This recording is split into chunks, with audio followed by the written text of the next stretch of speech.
2023년 9월 13일 워싱턴 포스트 라이브에서 일론 머스크의 평전을 쓴 월터 아이작슨과 워싱턴 포스트의 데이비드 이그나티우스가 인터뷰를 했는데요. 중요한 내용들이 있어 함께 공유해 볼까 합니다. 월터 아이작슨은 잘 아시듯이 베스트셀러 전기 작가입니다. 스티브 잡스와 알버트 아인슈타인의 전기를 쓰면서 더욱 유명해졌고요.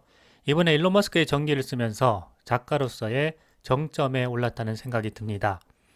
월터 아이작슨은 무려 2년 동안 일론 머스크의 그림자처럼 가까운 거리에서 그의 가족과 친구, 동료 그리고 많은 사람들을 인터뷰하면서 밀착 취재를 했는데요. 정말 쉽지 않은 일을 해낸 것 같습니다. 월터 아이작슨은 워싱턴 포스트의 데이비드 이그나티우스와 함께 논란이 많은 혁신가이면서 동시에 세계 최고의 부자인 일론 머스크에 대해서 알게 된 많은 사실들에 대해서 이야기를 나누었습니다.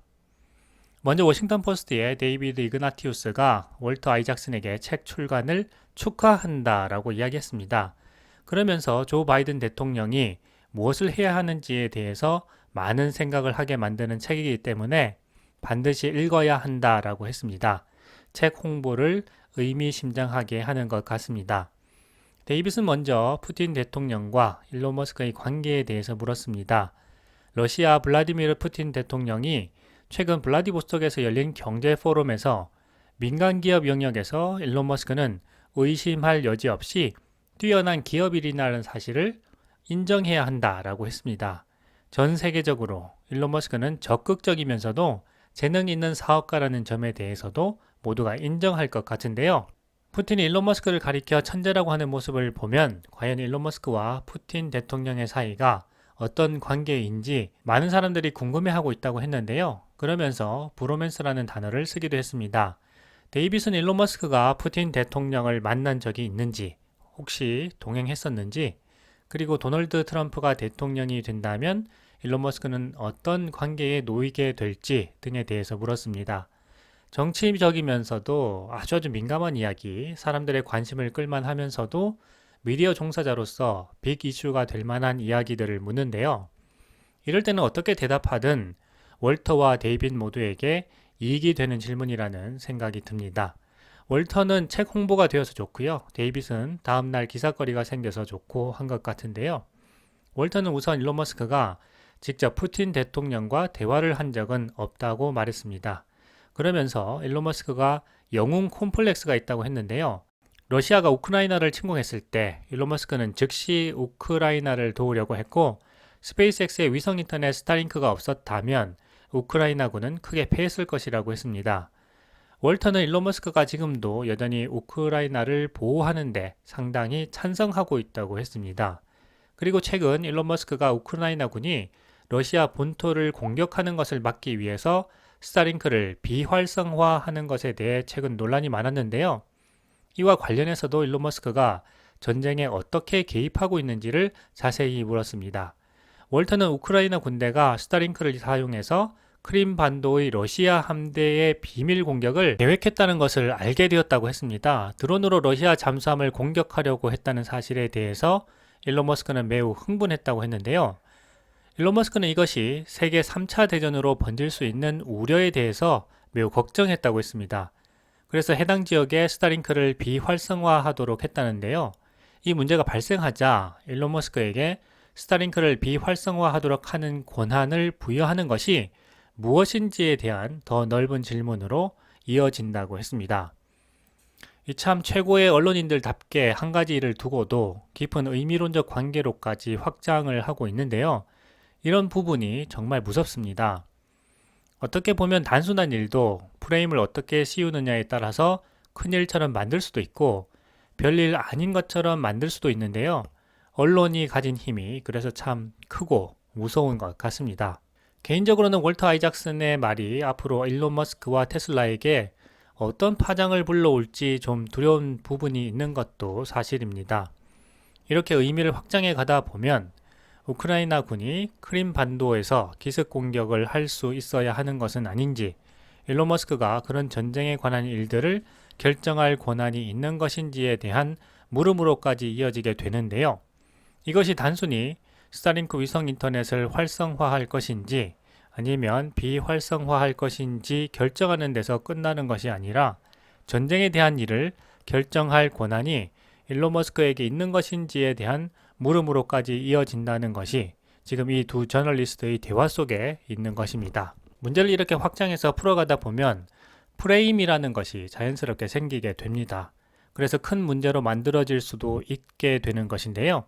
이런 부분이 참 무서운 것이죠. 사실 핵심은 일론 머스크가 전쟁이 핵전쟁 혹은 세계 제3차 대전으로까지 확전되는 것을 원하지 않았다는 것입니다. 그런데 이 질문을 일론 머스크가 전쟁에 대한 여부를 결정할 수 있는 권한이 있느냐는 식의 질문으로 몰고 가게 되면 많은 미디어들이 몰려들어서 비판과 비난을 일삼게 될 수도 있는 것입니다. 이런 부분에 대한 접근은 월터 아이작슨이 최대한 보수적으로 조심해서 해야 할 것으로 생각됩니다. 월터는 일론 머스크가 스타링크의 약관이 방어적인 목적으로만 사용되도록 작성되어 있다고 말했다고 했습니다. 우크라이나군은 그것이 자신의 영토를 지키기 위한 방어적 목적의 공격이라고 주장할 수도 있지만 그것은 일론 머스크의 생각과는 다른 점입니다. 일론 머스크는 처음 전쟁이 일어났을 때 우크라이나를 지원하는 방법을 논의하기 위해 스타링크 엔지니어들과 매일 회의를 열었다고 했습니다. 월터가 일론 머스크에게 왜 이 전쟁에 참여하는지를 물었을 때 일론 머스크는 자신은 사람들이 긴장을 풀고 영화를 보고 비디오 게임을 할 수 있게 하기 위해서 스타링크를 만들었다고 했습니다. 핵 전쟁을 일으킬 수 있는 것을 만들려는 의도가 없었다는 것을 분명히 했다고 하는데요. 일론 머스크는 다른 인터뷰에서도 자신은 러시아 우크라이나 전쟁이 제3차 대전으로 확전되는 것을 원하지 않아서 스타링크를 비활성화했다고 했습니다. 조 바이든 대통령이 미국을 운영하는 최고 경영자이기 때문에 만약 바이든 대통령이 허락했다면 스타링크를 활성화했을 것이라고 밝히기도 했습니다.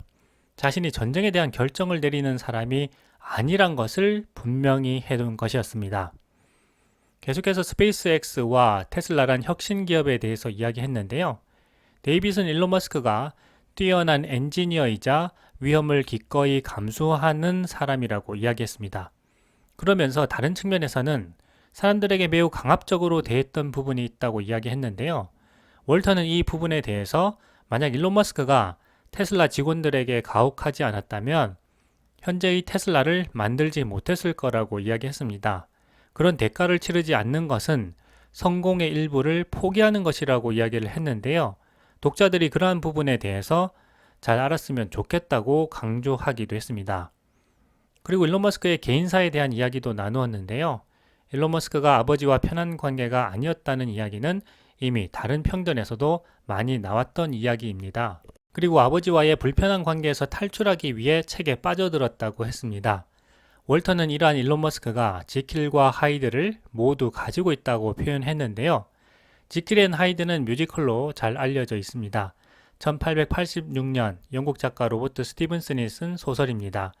이 책은 출간 6개월 만에 4만 부가 넘게 팔렸을 정도로 정말 큰 인기를 얻었는데요. 사람에게는 상반된 모습이 공존하고 있는데 그것이 마치 다른 존재가 한 몸에 있는 것과 같다라는 의미에서 인간의 이중적인 모습을 지킬 박사와 하이드에 빗대어 사용하기도 합니다. 주인공인 지킬 박사는 인간의 몸에 선과 악, 두 가지의 본능이 있다는 가설을 세우고 여러 가지 실험을 하게 되는데요. 어떤 화학 약물을 만들고 자신이 그걸 직접 마시면서 인격을 두 가지로 나누는데 성공하게 됩니다. 하나의 인격은 바로 지킬 박사이고 다른 하나는 자신의 안에 있는 악인 에드워드 하이드가 된 것입니다. 테슬라와 스페이스X라는 기업을 성공시키기 위해서 때로는 사람들에게 잔인해 보일 정도로 밀어붙이면서도 지나고 나서 그에게 물어보면 기억을 하지 못한 때도 있었다는 것인데요. 그 정도로 치열하게 인생을 살아왔던 일론 머스크의 삶과 존재를 지킬 앤 하이드에 빗대어 설명했다고 생각됩니다. X의 이전 플랫폼이었던 트위터의 이야기로 넘어가서 일론 머스크는 과거에 X닷컴을 갖고 있었고 처음부터 모든 것을 X라고 부를 정도로 X에 집중했다고 했습니다. 8월 31일 월터 아이작슨은 월스트리트 저널에 일론 머스크의 트위터 인수 결정에는 즉흥적인 측면이 많았다는 것을 기재하기도 했었는데요. 이와 관련해서도 여러 가지 질문을 했습니다. 월터 아이작스는 일론 머스크가 트위터 인수를 밝히고 X로 이름을 바꾼 방식을 보면 X를 충동적이면서도 막무가내식으로 운영할 것이라는 것을 예상하게 한다 라고 했는데요. 그가 기고한 글을 찾아보면 테슬라와 스페이스X의 성공 이후에 새로운 도전거리를 찾던 일론 머스크는 2022년 1월 트위터 주식을 매수하기 시작했다고 합니다. 때마침 만기가 도래한 테슬라 스톡옵션을 행사해서 100억 달러, 하나로 13조 원 상당의 현금을 보유하게 되었는데 이 큰 돈을 트위터에 투자하기로 결심한 것이었습니다. 한마디로 도전거리를 찾다가 20년 전 실패한 슈퍼앱 X.com에 대한 구상을 재추진하게 되었다는 것인데요. 당시 일론 머스크는 나는 돈을 그냥 은행에 놓아두기를 원하지 않는다. 그래서 트위터를 생각하게 되었다라고 했다고 합니다.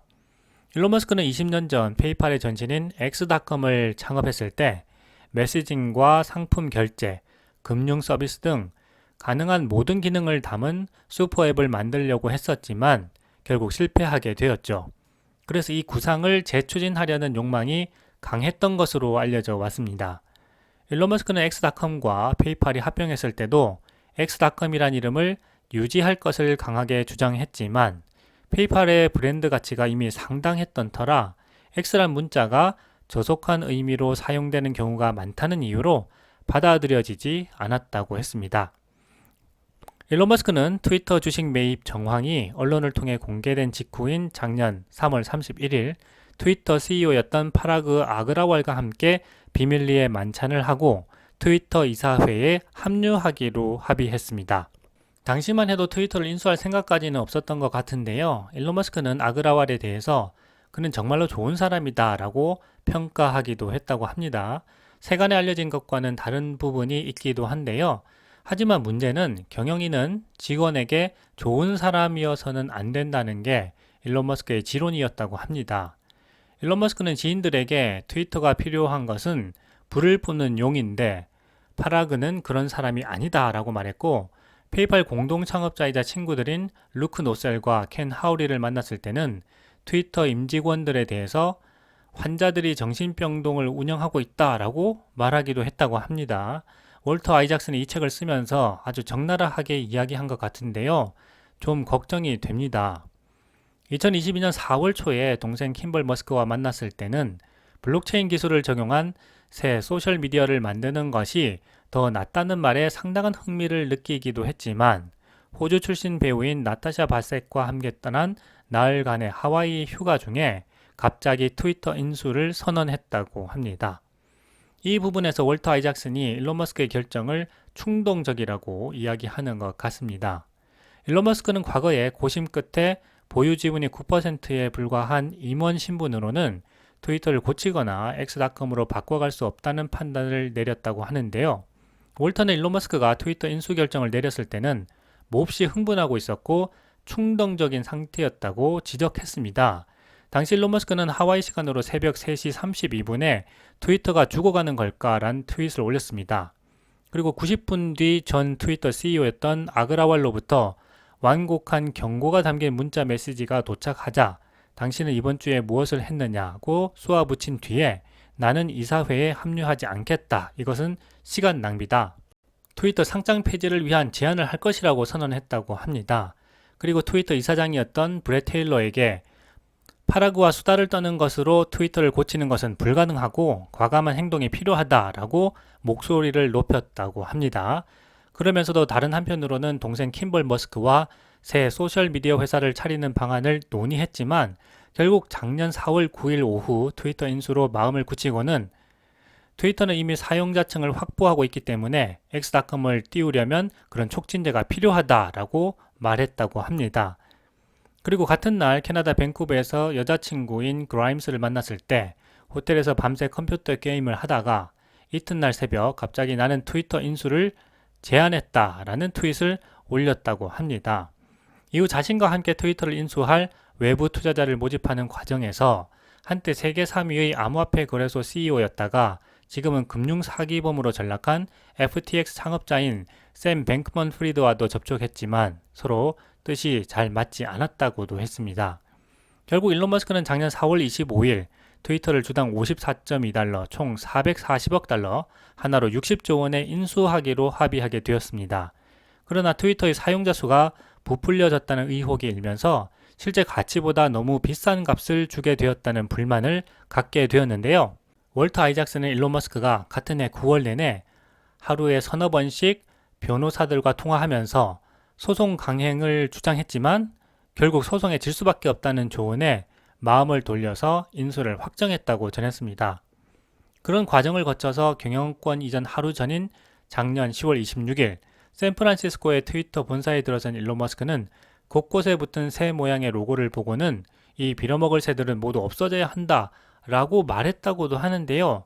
여기는 정치적 올바름과 성인지 감수성 등을 강조하는 트위터의 기업 문화가 잘못되었다는 평소 자신의 생각도 영향을 미쳤던 것으로 보인다고 했습니다.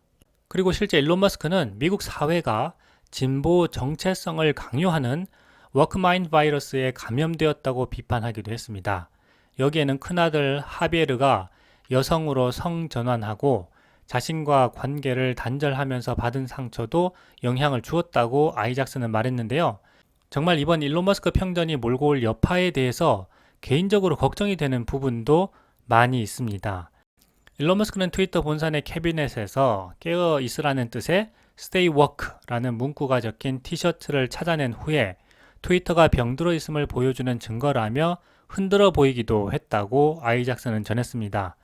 아그라와를 비롯한 핵심 임원진들이 트위터를 망쳤다고 판단한 일론 머스크는 이튿날 인수 관련 일정을 막판에 기습적으로 앞당겨서 이들에게 해고를 통보했습니다. 트위터 전 임원진이 자진 사퇴한 뒤에 스톡옵션을 행사하는 꼴을 볼 수 없다는 이유였다고 하는데요. 이 과정에서 일론 머스크는 트위터 사내 이메일 송수신을 차단해서 아그라와리 해고 통보 전에 사표를 내는 것조차 막았다고 아이작슨은 밝혔습니다.